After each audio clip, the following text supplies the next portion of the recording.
Naiinis si Sito pag pinapansin. Sito! Sito pogi! Ba? Masungit ang Sito.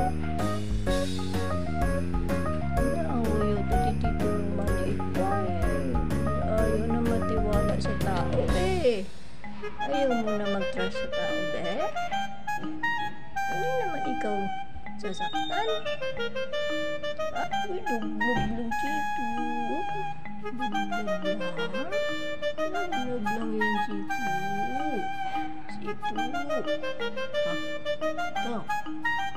Sito. Ito ah. Gupo-gupo yung Sito eh. Suplado mo naman ah. Ang suplado. Anto ka Sito? Antok yan si Sito. Natulog na. Ito si Sito, natatakot siya sa tao. Dumadaan-daan lang siya dito. Tapos, binibigyan ko ng food. Kaso lang, wala siyang tiwala sa tao. Kasi maliit pa lang si Sito. Nakatira na siya sa lansangan. Wala siyang honor, kaya hanggang sa paglaki niya, kaya ayaw niya magpahawak sa tao. Buti nga, pumipikit-pikit na siya, kahit nasa harap ako. Kahit paano, may tiwala siya sa akin. Kalmot na ako ni Sito, masakit.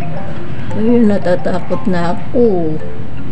Baka kalmutin ako ulit ni Sito. Food? Pagkain ng food. Dilat-agad mata. Okay, tama lang. Katingin siya sa kamay ko. Talagang alerto siya eh. Okay, tama. Lumayo siya. Lumayo siya. Si Sito, maraming natutuwa sa kanya. Kasi napaka-cute niya. Mamaya kakainin niya yan. Pag lumayo ako.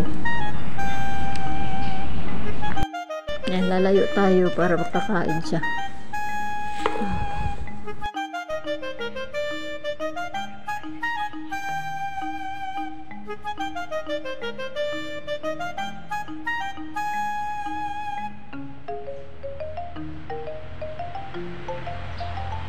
Siguro may trauma siya sa tao, kaya ayaw niya nang nilalapitan siya, nagagalit siya. Protection na rin niya sa sarili niya para hindi siya, baka mamaya naisip niya kasi lahat ng tao sasaktan siya kasi yan ang kinalakihan niya, tumira sa lansangan. Ayan,